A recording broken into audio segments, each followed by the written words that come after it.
Inspector Rohit, जो कि ईमानदारी से अपना काम कर रहे थे, भले उनकी बातों पे कोई विश्वास करे या ना करे, वो फिर भी उस मुजरिम को ढूंढ रहे थे जिसे शायद कोई ढूंढना ही नहीं चाहता था, जो कि लोगों को मारे जा रहा था।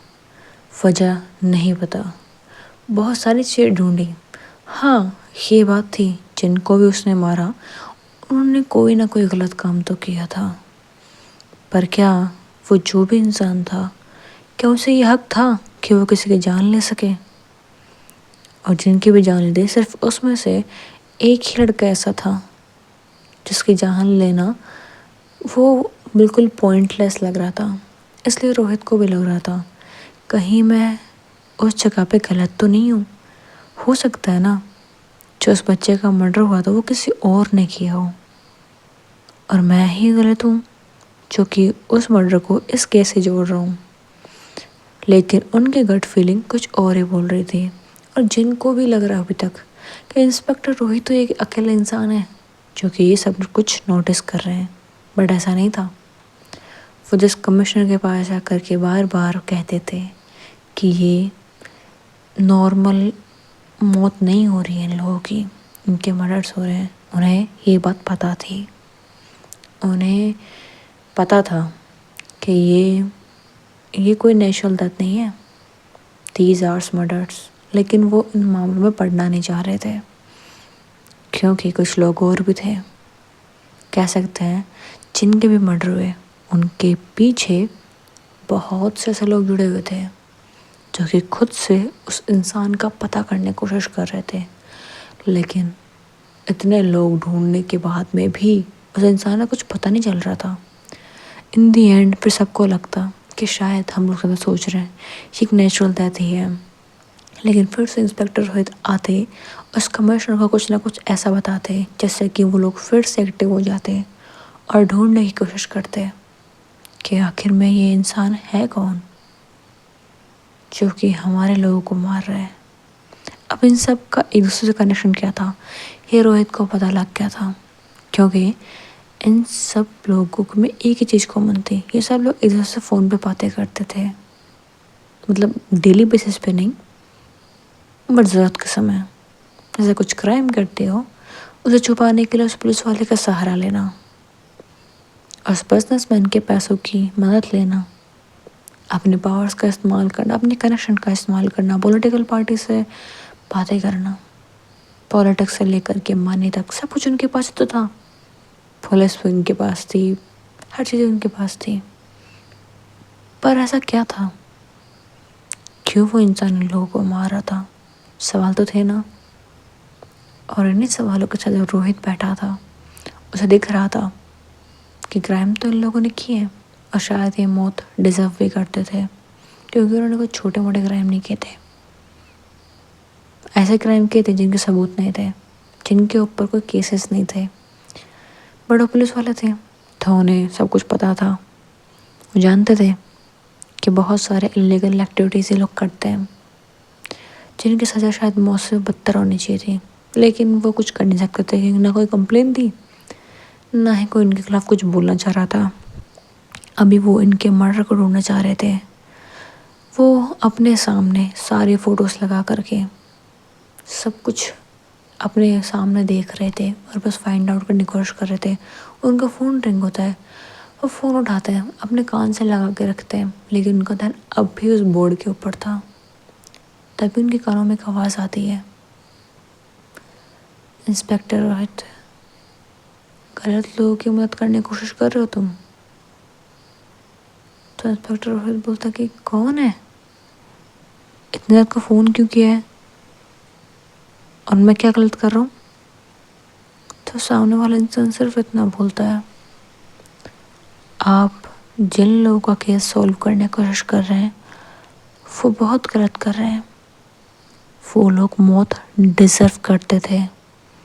तो इंस्पेक्टर तुरंत उस ऑडियो कॉल को रिकॉर्ड करने लग जाते हैं और वो बोलते हैं कि हेलो, कौन हो तुम, और चाहते क्या हो, क्यों मार रहे हो उन लोगों को?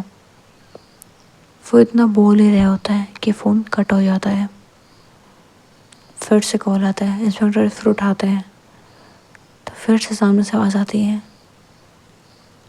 B aware, you are helping those you don't have to, you are right person, you are a genius person. उन लोगों की हेल्प करो जिनकी ज़रूरत है, उन लोगों की नहीं जिनकी कोई ज़रूरत नहीं है। ऐसा बोल के फ़ोन कट हो जाता है।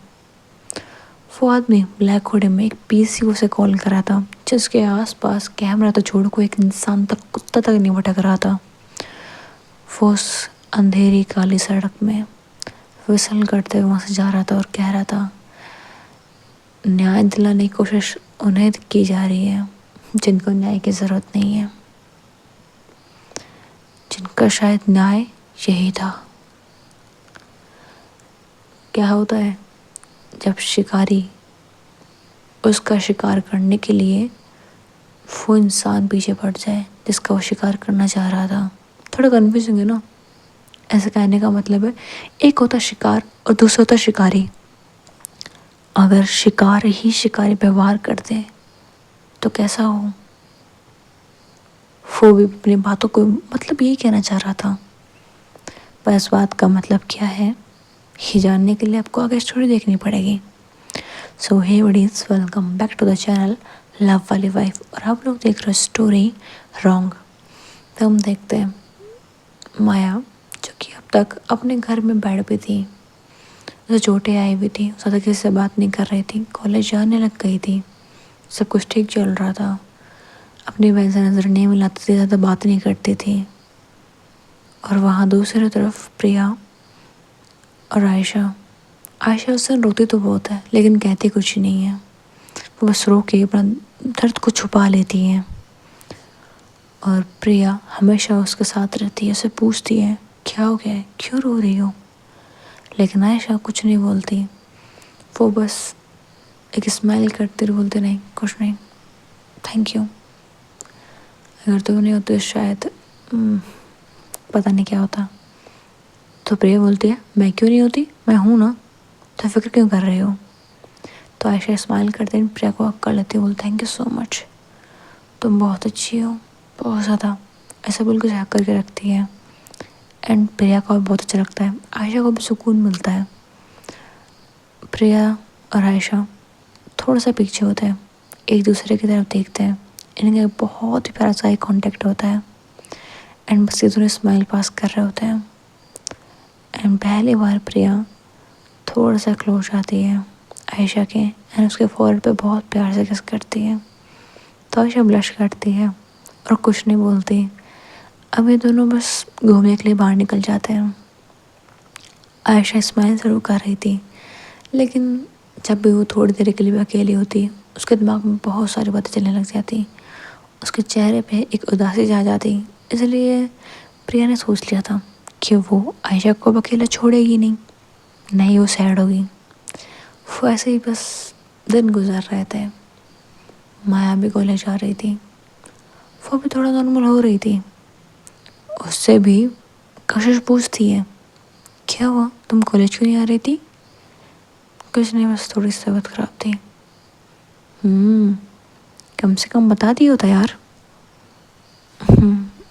आपने आयशा से पूछ लिया होता। पूछा था, उसने कुछ बोला ही नहीं, बस चली गई वहाँ से। तो माया सैड हो जाती है एंड वो बोलती है ठीक है। वो कुछ नहीं बोलती है। अब थोड़ा कशिश को अजीब लगने लगा था, क्योंकि माया थोड़ी बहुत उसे ठीक से बात करने लगी थी, लेकिन फिर से वो वही माया हो गई थी, बात नहीं करना, एकदम मूडी हो जाना। वो उसकी बातों का जवाब देती हाँ नहीं ठीक है ओके, कुछ शब्दों में अपनी पूरी बातों को समेट लेना। एंड ये चीज़ कशिश को अच्छी नहीं लग रही थी। वो ट्राई कर रही थी कि मैं थोड़ा बहुत बोले, कुछ तो अपने इमोशंस दिखाए, बट वो नहीं दिखा रही थी। बट कॉलेज में कुछ और लोग भी थे जिन्हें माया बिल्कुल पसंद नहीं थी, इसलिए वो लोग जाते हैं और माया उसके बैग में सिगरेट का पैकेट रख देते हैं। एंड वो लोग सोचते हैं कि अब आएगा मज़ा। वो माया ज़्यादा कर दिखाती है ना, अब देखते हैं क्या होता है। वो लोग प्रिंसिपल सर होता है कंप्लेन करते हैं, डायरेक्टली नहीं करते बट इनडायरेक्टली करते हैं, जैसे वो बातें कर रहे थे एक दूसरे से और प्रिंसिपल सर के सामने जाके जानबूझ के कर रहे थे। वो बोलते तुझे पता वो लड़की माया वो कॉलेज में सिगरेट लेके आती है, बैग में छुपा के रखती है, मैंने देखा था। वो लोग ऐसे मतलब बातें कर रहे थे एंड प्रिंसिपल सुन लेते हैं और उनको बोलते हैं किसकी बातें कर तुम लोग। तो वो लोग डरने का बहाना करते हैं कि सर नहीं हम तो कुछ ही बातें नहीं कर रहे थे। तो बोलते बताओ वरना मैं तुम्हारे पेरेंट्स को फ़ोन करता हूँ। तो सर सर वो हमारे क्लास में है ना माया, हम तो उसकी बातें कर रहे थे। तो सर पूछते हैं, फिर माया की क्लास में जाया जाता है। माया अब तक अपने बैग के पास नहीं थी, उसका बैग चेक किया जाता है बिना उसकी परमिशन के एंड उसमें से सिगरेट का पैकेट निकाल जाता है। माया को कुछ नहीं बोला जाता, डायरेक्ट उसके डैड को फ़ोन कर दिया जाता है। मतलब जिंदगी झंड वाला मकाम था। उसके पापा का फ़ोन कर दिया जाता है। उसके डैड मीटिंग में थे, वो मीटिंग खत्म करके प्रिंसिपल सर से बातें करते हैं। उसके डैड आते हैं, माया को भी नहीं पता था कि क्या चल रहा है क्या नहीं। वो क्लास में जाती है, चुपचाप बैठी होती है, तभी पियोन आता है एंड माया को बुलाता है और सब लोग स्माइल करते हैं, सब स्माइल कर रहे होते हैं। ये क्लास में उनमें सबको पता होता है और सबको लगता है ये तो गई। ज़्यादा क्लास में से कोई पसंद नहीं करता था, कोई भी नहीं। इसलिए माया चली जाती है। वो चुपचाप जाती है, प्रिंसिपल सर की ऑफिस में खड़ी होती है। इतने में ही कॉलेज के अंदर एंट्री होती है माया के डैड की। माया के डैड की जब एंट्री होती है तब सब लोग देख रहे होते हैं, क्योंकि वो एक बड़ी सी गाड़ी में आए होते हैं एंड तब देख के समझ जाते हैं कि शायद ये माया के डैड है। जो उनके क्लास में थे उनकी बात कर रहे हैं, क्योंकि वो लोग क्लास से बाहर निकल के देख रहे थे और उस वक्त आयशा वो भी बाहर थी। वो बालकनी में खड़ी थी एंड वो देख रही थी कि उसके डैड की कार है। वो बाहर आते हैं, वो चश्मा पहन के रखते हैं, ब्लैक कोट पहना हुआ होता है, उनके बाल बिल्कुल सेट होते हैं एंड वो बाहर निकलते हैं फुल एटीट्यूड में। एंड आयशा वो देख के डर गई होती है, उसके हाथ काँप रहे होते हैं, वो पीछे होने लग जाती है। इतने में प्रिया बोलती है क्या हुआ तुम्हें, ऐसा डर क्यों रही है। वो बोलती कुछ नहीं, आ, कुछ भी नहीं। वो ऐसे बोल के बस शांत खड़ी होती है। वो देख रही होती है कि उसका डैड जाग आ रहा है। वो देखती है कि प्रिंसिपल ऑफिस में गए हैं, तो वो सोचती है कि प्रिंसिपल ऑफिस में क्यों गए हैं ये। तो इतने में वो बातें सुन लेती है। वहाँ पे जो माया की क्लास थे वो लोग बातें कर रहे थे क्या सिगरेट का पैकेट मिला एंड वो। तो अब आयशा डरती है कि क्या हुआ दीदी का, अब कहीं सबके सामने नहीं, इतने पागल तो वो नहीं है बट वो डर रही होती है अपनी बहन के लिए। इतने में ही जो प्रिया थी वो बोलती कि एक सेकंड, इसका मतलब वो तुम्हारे डैड है, तो तुम डर क्यों रही हो। अच्छा तुम्हें लग रहा है कि तुम्हें डांटेंगे, अरे वो तुम्हें क्यों डांटेंगे, तुम्हारी बहन के पास सिगरेट मिली है तो वो तुम्हें क्यों डांटेंगे। वो ऐसा बोलती है एंड वो बोलती चलो चलते तुम्हें डैड से मिलता है। तो बोलता है नहीं क्लास में जाओ। तो बोलते मैं कहीं नहीं जा रही, मैं जा रही हूँ। तो ऐसा बोल के जा रही होती है तो आयशा वो पीछे मुड़ जाती है और क्लास में चली जाती है एंड वहाँ पे प्रिया को लगता है कि शायद मेरे पीछे आएगी बट वो नहीं आती। देखती ये कहाँ चली गई। वो देखती है कि आयशा क्लास में जा रही है तो बोलती है शायद मन नहीं होगा उसका, खैर मैं जाती हूँ ना। तो भीड़ लगी हुई थी थोड़ी सी प्रिंसिपल ऑफिस के बाहर में, तो वो भी जाके देखती है।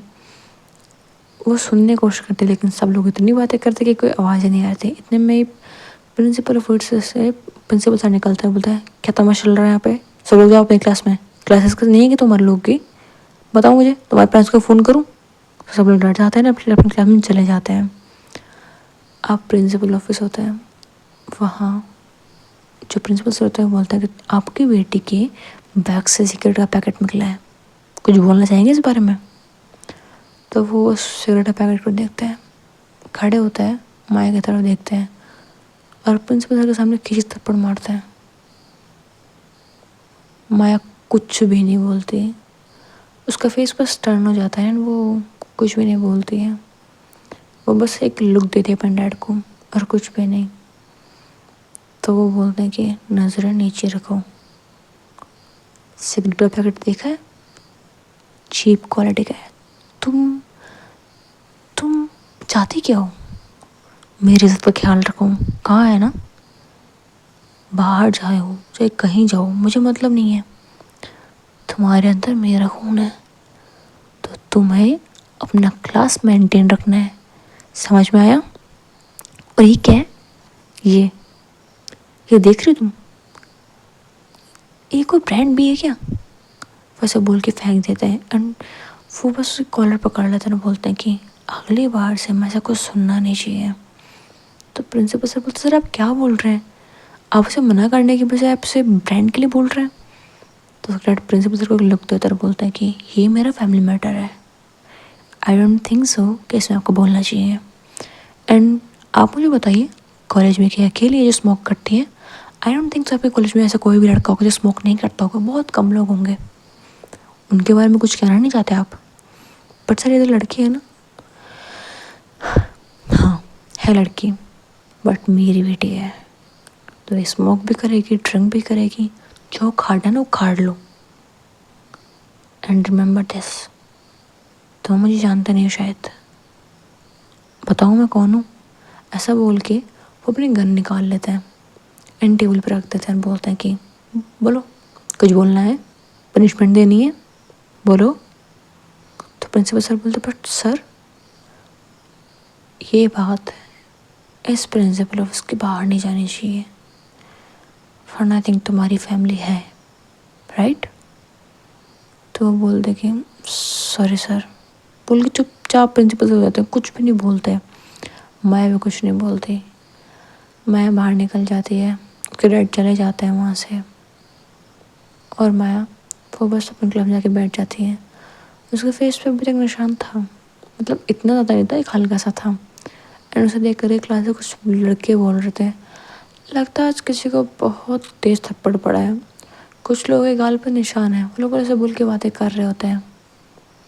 माया कुछ नहीं बोलती, कुछ भी नहीं, बट धीरे धीरे ना उनकी मतलब वो लिमिट क्रॉस कर रहे होते हैं और बहुत ज़्यादा बोल रहे होते हैं। माया के टेबल के पास आके बैठ जाते हैं एंड पीछे जो लड़के बैठे थे वो माया के बालों को भी मतलब छेड़ रहे होते हैं। माया को बिल्कुल पसंद नहीं आ रहा होता है, माया इरिटेट हो रही होती है, उसके दिमाग में हज़ार बातें चल रही थी। माया जिसके बैग में से सिगरेट का पैकेट निकला था, फिर बैग के अंदर हाथ डालती है, तो बोलते ओहो लगता है सिगरेट का पैकेट अभी भी कुछ लोगों के बैग में रह गया है। वो सब बोल ही रहे होते हैं, कितने में माया गन निकाल लेती है, टेबल पर रख देती है। सब लोग शांत हो जाते हैं, कैसे कि मुझे कुछ निकलता तक नहीं है, एक वर्ड भी नहीं, बल्कि जो लड़के आसपास बैठे तो डर के मारे दूर बैठ जाते हैं।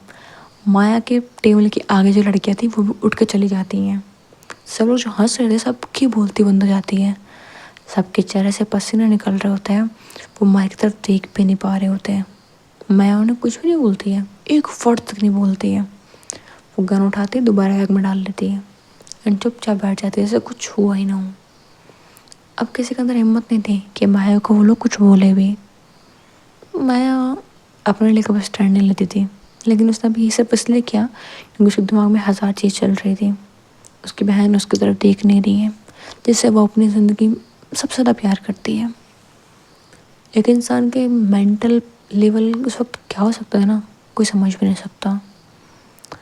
माया घर चली जाती है क्योंकि उसका मन नहीं था कॉलेज में रुकने का।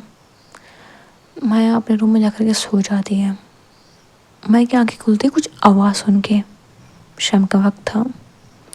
वो आंखें खोलती है, वो बाहर जाके देखती है तो देखती उसका डैड है, वहाँ प्रिया भी है, प्रिया के साथ में कशिश है, कशिश के मॉम डैड है एंड इनके कुछ फ्रेंड्स भी हैं। और प्रिया प्रिया बिल्कुल उसके डैड के पास में खड़ी है। उसके डैड स्माइल कर रहे हैं एंड प्रिया से थोड़ा अच्छे से बातें कर रहे हैं, आयशा डरी हुई है। माया ये सीन कुछ पल में नोटिस कर लेती है, उसे सिर्फ ये सीन देखा होता है। अचानक से माया भड़कती है, माया जो कभी भी नहीं चिल्लाती है, वो चिल्ला करके बोलती है आयशा। तो आयशा अपनी दीदी की तरफ देखती है और बोलती क्या हुआ? तो वो नीचे उतर के आती है, गुस्से में आयशा का हाथ पकड़ती है, मतलब टाइट नहीं पकड़ा होता उसने, पर दिखा रही होती है जैसे गुस्सा है। वो आयशा का हाथ पकड़ती है, बोलती है गो इनटू योर रूम। तो बोलती दी गो इन योर रूम, समझ में आया? तो आयशा कुछ नहीं बोलती है, वहाँ से जा रही होती है। इतने में ही जो कशिश होती है वो बोलती है कि माया क्या हुआ? इतने में ही माया बोलती है यहाँ को तमाशा चल रहा है, ये कोई धर्मशाला है क्या सब लोग आके यहाँ बस गए, जाओ यहाँ से सब लोग। वो इन लोगों की तरफ देख के बोलती है एंड कशिश वो बस देख ही रही होती कि ये माया है, मेरे पेरेंट्स के सामने से बोल रही है। वो लोग फिर से देख रहे होते हैं।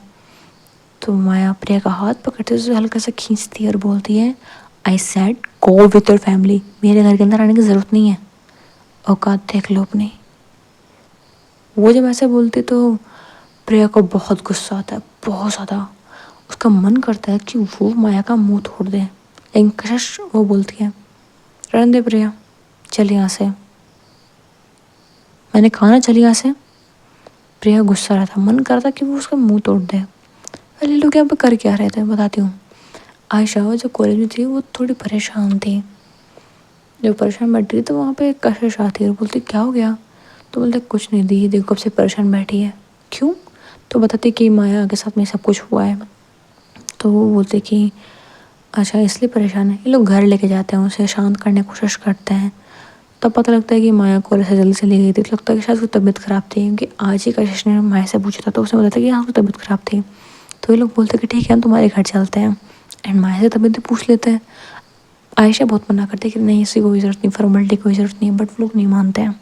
तो ये पूरी फैमिली आ जाती है एंड कहीं ना कहीं कशिश की फैमिली को पता था कि कशिश माया को लाइक करती है। उसने बहुत बार सुना था प्रिया के मुँह से एंड उसके फ्रेंड के मुँह से, तो उन्हें आइडिया था कि उसे लाइक करती है। तो वो लोग भी देखना चाहते थे कि उनकी बेटी अगर मैं लाइक किसको करती है। बट पहला इंप्रेशन बहुत ख़राब था उनके ऊपर। माया जब चिल्ला देती तो कशिश ने बोल तो दिया था कि चल यहाँ से, लेकिन कशिश की आंखें वो रेड थी। कशिश के गुस्से के बारे में अब तक किसी को पता नहीं था। कशिश मुझे स्माइल करती थी, मस्ती करती थी, बट इट डजेंट मीन कि उसे गुस्सा नहीं आता था। उसकी फैमिली के बारे में बोला था, वो इतना ज़्यादा गुस्सा थी ना, उसका मन कर रहा था कि उस वक्त वो जा कर के ना माया के मुंह पर बहुत तेज थप्पड़ मारे, लेकिन वो नहीं करती कि जाने दो कि मेरा घर नहीं है, सही बोल रही है, औकात कहाँ है हमारी, है ये बड़े बिजनेसमैन की बेटी, सही बोला औकात नहीं है मेरी। तो ऐसे बोल के वहाँ चली जाती है। उसे हर्ट भी बहुत होता है और अब उसे माँ से नफरत होने लगती है, बहुत ज़्यादा नफरत। शायद जितने भी अच्छी चीज़ें उसके अंदर थी, जो माया ये मासूमियत देखती थी उसके चेहरे पे, उसकी आंखों में, जो कि शायद माया को समझने की कोशिश कर रही थी, जो माया के बारे में जानने की कोशिश कर रही थी, अब उसे कुछ नहीं जानना था, कुछ भी नहीं। उसे अब नफरत हो गई थी माया से। कोई इंसान कैसे बर्दाश्त कर ले उसकी फैमिली की बेइज्जती, खास करके उसके मॉम डैड की, वो तो बिल्कुल नहीं। तो वहाँ पर घर जाने के बाद प्रिया बोलती है वाह दीदी आपने माया को कुछ बोला नहीं, क्या वो इतना प्यार करती हो कि मोमेंट के बारे में नहीं सोचा? जब ऐसे बोलती तो कशिश वो उस तरफ अपनी बहन की तरफ घूर के देखती है एंड कशिश की आंखें देख करके प्रिया डर जाती है और बोलती है क्या हुआ? कुछ नहीं, तू जा यहाँ से। दी हर्ट हो ना, कहा ना तू जा यहाँ से, पता है मुझे आप हर्ट हो। ऐसा बोल के हक कर लेती है और बोलती है डोंट वरी सब ठीक हो जाएगा, वो लड़की आपको डिजर्व नहीं करती है। ऐसा बोल के हक करके खड़ी थी और इतने में जो कि इन दोनों के पेरेंट्स है वो भी आते हैं, बोलते हैं कि बेटा तू टेंशन मत ले, होगा कुछ रीज़न इस वजह से गुस्सा आ गया उसे, और कुछ भी नहीं, वो बुरी लड़की थोड़ी ना है, तूने तो कहा था। तो बोलते नहीं पापा एक्चुअली में सब लोग सही बोल रहे थे, मैं ही पागल थी उसके पीछे, जो सोच रहे थे कि नहीं अच्छी लड़की है, सब लोग फालतू में से जज करते हैं, मैं ही गलत थी पापा, मैं ही, सब लोग सही बोलते हैं। वो एक नंबर की गरीब इंसान है और मुझे अब उसे नफरत है, बहुत ज़्यादा, बहुत ज़्यादा। तुझे पता है, अपनी बहन की तरफ देख के बोलती है प्रिया वो मेरी फ्रेंड बन गई थी, उसने मुझसे फ्रेंडशिप की थी, बट उसने कहा था कि मैं फ्रेंडशिप हाइड रखूं, बट अब तो फ्रेंडशिप बची ही नहीं है। इसने मेरे पेरेंट्स की डिसरेस्पेक्ट करती हो कि मेरी करती चलता, मेरे पेरेंट्स की करती हो तो मैं इस लड़के तो फ्रेंडशिप रख लूँ? नो वे, तो प्रिया बोलती दीदी आपके साथ फ्रेंडशिप, वो तो किसी से फ्रेंडशिप नहीं करती। हाँ बट मैंने सोचा शायद मेरे साथ कर लेगी, मुझे लगा था शायद मैं थोड़ा बदल दूंगी उसे, बट मैं गलत थी, मैं बहुत गलत थी। वो एक नंबर की गिरवी इंसान है एंड मुझे उसका चेहरा भी नहीं देखना अब, वैसे बोल के बैठी होती है। एंड उस दिन जो माई की बेस्ट फ्रेंड थी, एक लड़के के साथ में रहती थी हमेशा, जो कि उसके घर के सामने ही रहती थी, उसकी बेस्ट फ्रेंड थी, वो घर पे आती और बोलती क्या हुआ यहाँ पे माहौल कैसा है, तो बोलते दीदी आप आज कॉलेज क्यों नहीं आए थे।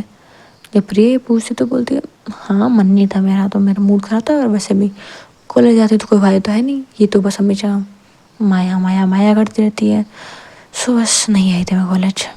तो बोलते हैं बट आज अभी माया माया नहीं करेंगी, तो बता पूछते क्यों, तो बताती सारी चीज़ें, तो बोलते ओह तो फाइन तो रियलाइज़ हो गया कि वो कितनी ज़्यादा बदतमीज़ है।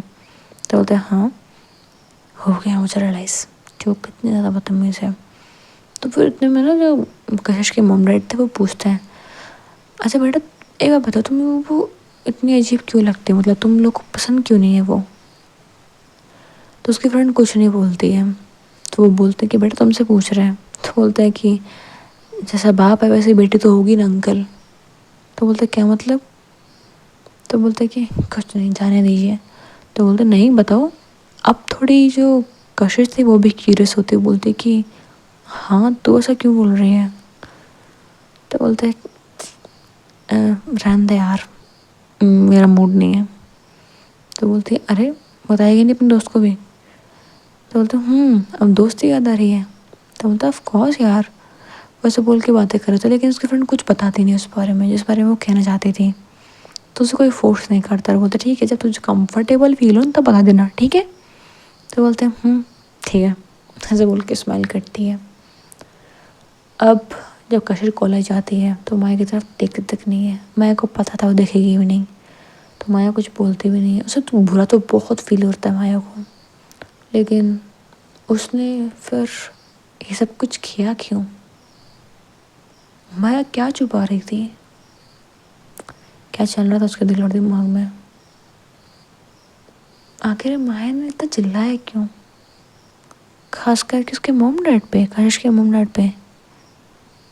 किसी को कुछ पता नहीं था, लेकिन अब एक चीज़ थोड़ी सही हो गई थी माया के लाइफ में, उसकी बहन उससे फिर से बातें करने लगी थी, उसकी तरफ देखने लगी थी।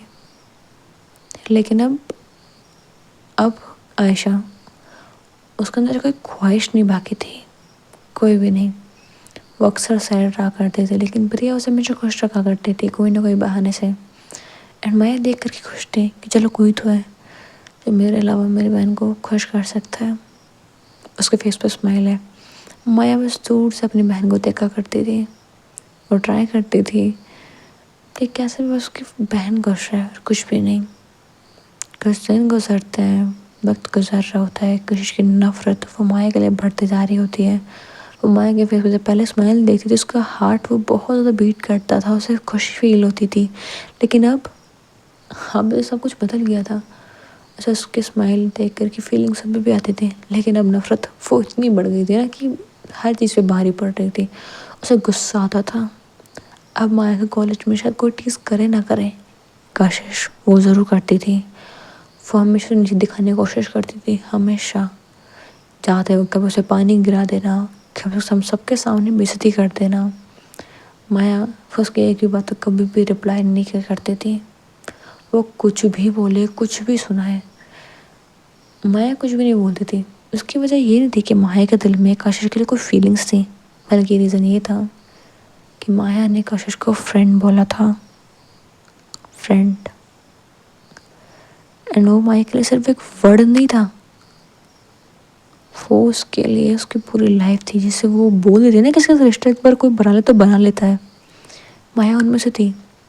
फ्रेंड बोल दिया सो बोल दिया, उसने गलत किया था उसे पता था, इसलिए कोई जवाब नहीं देती है। पर उसे फील होता था, बुरा फील होता था जब इस कशिश का मिसबिहेव करती थी, उसे नीचा दिखाती थी, जानबूझ कर उसे टीज करती थी। उस वक्त माया किस फेज से गुजर रही थी किसी को नहीं पता था। ये चीज़ें जब पहली बार आयशा देखती तो आयशा वो बोलती है दीदी आप ऐसे क्यों कर रहे हो? तो बोलती कि अरे आयशा तुम यहाँ पे। आयशा से बहुत प्यार से बात करती थी, आयशा से कभी भी कोई गलत तरीके से बात नहीं करता। आयशा जब भी उसके घर पे जाती थी तो सब लोग प्यार से बात करते थे। आयशा ने उसके फैमिली से माफ़ी मांगी थी। उन लोगों ने आयशा को कुछ भी नहीं बोला था क्योंकि ये सब जानते थे कि आयशा की कोई गलती नहीं इन सब में। तो आयशा से सब लोग प्यार करते थे, सब ठीक चल रहा था ना। बस माया की लाइफ तो बुरी चल रही थी, जो कि उसके लिए कोई नई चीज़ नहीं थी। माया को वैसे भी जिंदगी लगती नहीं थी, वो जी रही थी सिर्फ एक इंसान के लिए, और वो थी उसकी बहन, वरना शायद अब तक वो मर चुकी होती। वो सच में मर जाते अब तक। ये सब कहने के लिए नहीं था। माया अपने स्कूल टाइम से अपनी बिल्डिंग से बस नीचे हमेशा देखती रहती थी। वो हमेशा जब भी टाइम मिलता वो ब्रेक टाइम में टेरेस पे जाती थी और रेलिंग से बस नीचे झुक के देखती रहती थी। वो एक बार रेलिंग के ऊपर खड़ी भी हो गई थी। उसका मन कर रहा था कि बस वो गिर जाए, लेकिन तब ऐसे कानों में आवाज़ आती है, दीदी आप वहाँ क्या कर रहे हो? वो प्यारे से कोमल से आवाज़। वो पीछे मुड़ती थी कि स्माइल करती थी, बोलती कुछ नहीं बस देख रही हूँ कितनी ठंडी हवा है यहाँ पे, पर दीदी आप गिर गए तो स्माइल करती है और नीचे उतर जाती है। बोलती अच्छा अब नहीं करूँगी ना, हाँ ऊपर चढ़ना नहीं, ऐसा बोल के उसे आयशा बस हक कर लेती है। और माया बस उसी के लिए जी रही थी, अब भी उसी के लिए जी रही थी। माया की लाइफ इतनी ज़्यादा हेल्थ थी। और एक हफ्ता गुजर जाता है। एक मॉर्निंग होती है, कशिश कॉलेज जाती है, प्रिया कॉलेज जाती है। ये लोग वेट कर रहे होते हैं, मतलब आयशा वेट कर रही होती है, सॉरी प्रिया वेट कर रही थी आयशा का, एंड कशिश वेट कर रही थी कि माया कब आए और वो कब उसे परेशान करे, कब उसे दलील करे। बट दोनों कॉलेज नहीं आते हैं। इनको पता लग जाता है कुछ टाइम बाद में कि माया के डैड की सडन डेथ हो गई होती है। Sudden death. वो होड़ी वाला इंसान हंस रहा होता है और बोलता है कि फाइनली इसका भी नंबर आ ही गया। माया के डैड की डेथ। क्या थे सीक्रेट्स, और अब होगी इस कहानी के अंदर एंट्री माया के मॉम की। माया की वो मॉम जिसके बारे में कोई भी नहीं जानता था, कोई भी नहीं। और शायद माया अपनी माँ को पसंद भी नहीं करती थी, बिल्कुल भी नहीं। तो देखते हैं नेक्स्ट पार्ट में होता क्या है। बहुत सारे सीक्रेट्स थे। और माया के डैड की डेथ क्यों हुई है? क्या उन्होंने भी कुछ क्राइम किए थे, या फिर ये कुछ और ही बात है? कहानी में सीक्रेट सस्पेंस तो बहुत है। अगर जानना चाहते हो तो नेक्स्ट पार्ट ज़रूर देखना, अगर नहीं भी जानना चाहते तो भी देखना। Okay, thanks for watching. Story पसंद आया लाइक कर दो, चैनल को सब्सक्राइब कर दो, कमेंट ड्रॉप कर देना, एंड चाहो तो शेयर भी कर देना यार। मुझे आउटरो देना नहीं आता, अब तक नहीं आता। चलो कोई नहीं, एडजस्ट कर लेना। Thanks for watching everyone, good night. I don't know मैं ये अपलोड कब करें, बट अभी तो नाइट हो रही है, सो गुड नाइट।